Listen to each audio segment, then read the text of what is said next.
Welcome to some new r/malicious compliance stories, where people comply to the letter, but not the spirit of a request. I hope you had a great day. The first story is called Don't Let the VP Know. Several years ago, I worked in the purchasing department of a large semiconductor company in the US. Mostly, I handled all the non-production purchases and contracts like office equipment, building management, travel contracts, that sort of stuff. But my biggest role was negotiating and approving temp staffing contracts for our US factories. One day, a director, we'll call him Bill, sends me a request for $150,000 for temp workers at a small facility in the middle of nowhere, Florida.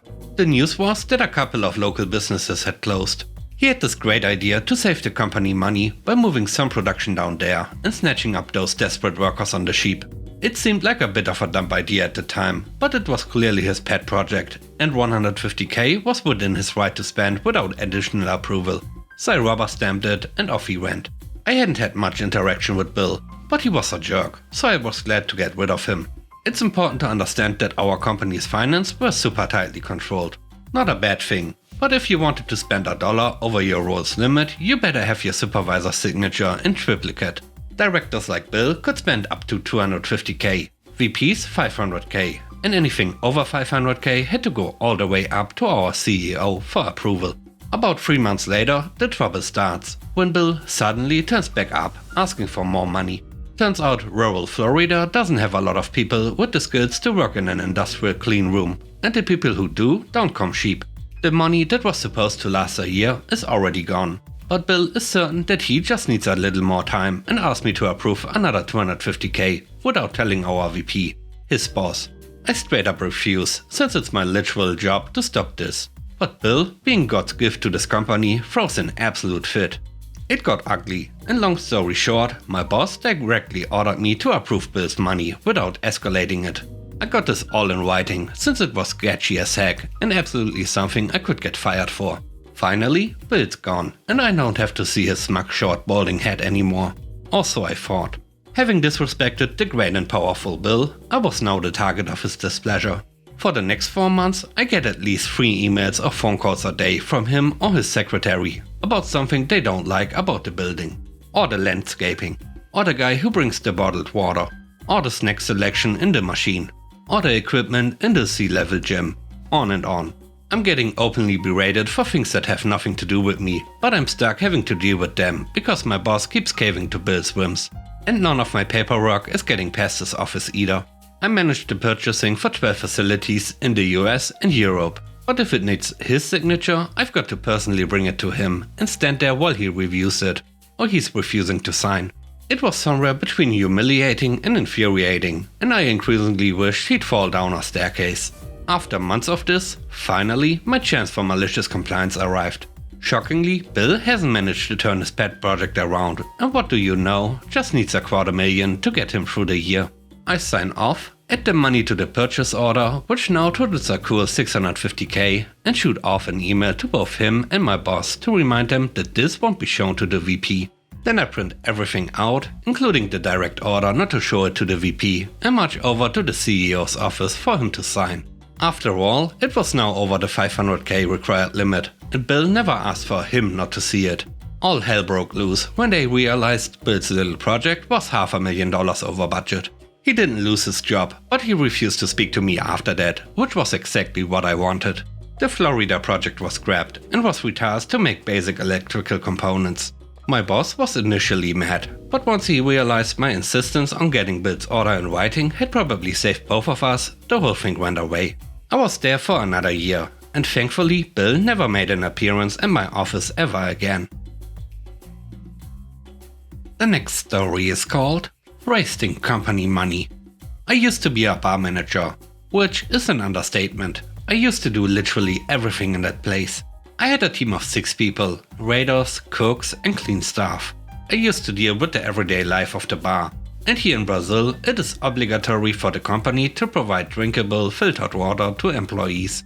We had 2 water filters in the bar, one on the counter and one in the kitchen. Water filters must be changed every 3 months to continue to filter, and ours had a little red button that would light when a change was needed. The first time the red light turned on, I did what I assumed was the most logical thing to do. I went to a nearby store and bought the filter.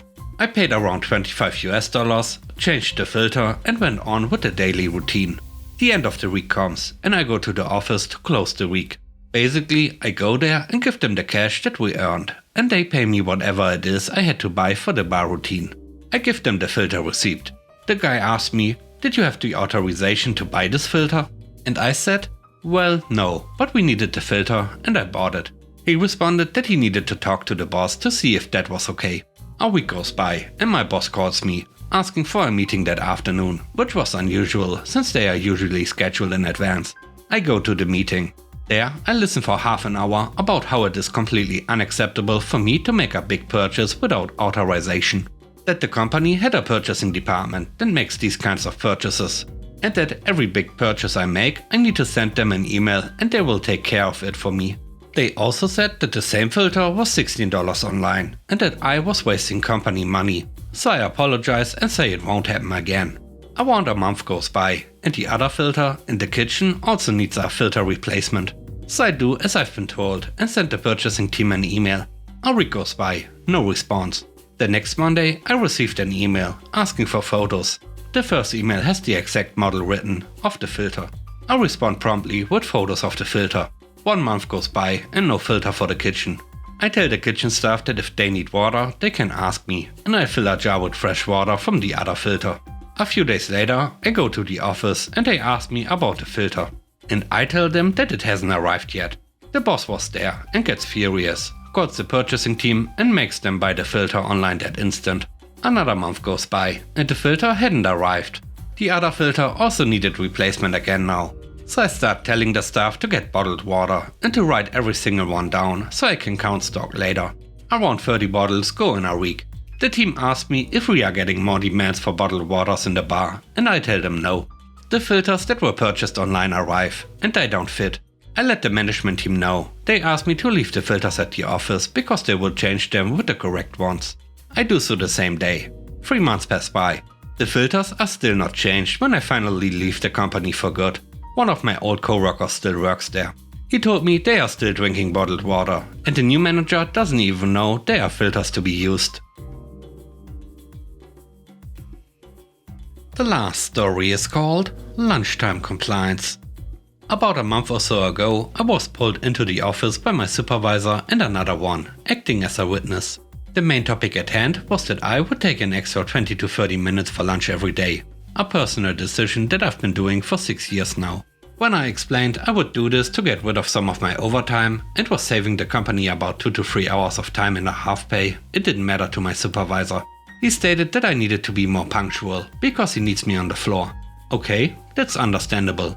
I followed up with, well, does that mean since I show up on time every day, I get to go home on time every day? He didn't like that question, since he had just gotten through telling us at the beginning of the night how everything needs to be done before we leave. So he put it in the system under my work profile that we had that conversation and that he knows I can do better. Oh, I did better. Fast forward to last week. It's been almost a month of 1 hour lunches only and still staying late to finish off the work from the night. My paycheck was the biggest I've seen since I took this position a little more than a year ago. I was excited and I knew why it was that big. Unfortunately for my supervisors, they got into some heat for how much overtime I earned over the last month. Needless to say, they were directed to address us three about how we can't get any overtime anymore and that we need to work our schedules as they are. My other supervisor said, "You all can take a longer lunch to help cut down overtime." I jumped in immediately and stated that I would not be taking any longer lunches because I was formally sat down for a conversation regarding that matter. Straight up refused to do it, and the one who gave me that conversation just stared at me. Man, it felt super awesome to say that to them, and for them to realize I was doing them a favor this whole time. I actually got sent home early today, because I've already accrued a day's worth of overtime. And with that, we end today's video. Let me know what you think about the stories. On a scale of 1 to 10, how would you rate the stories and today's video? I hope you enjoyed the video. If you like what I do and would like to support me, please subscribe and hit the like button. I hope you have a great day. Stay safe. Bye bye.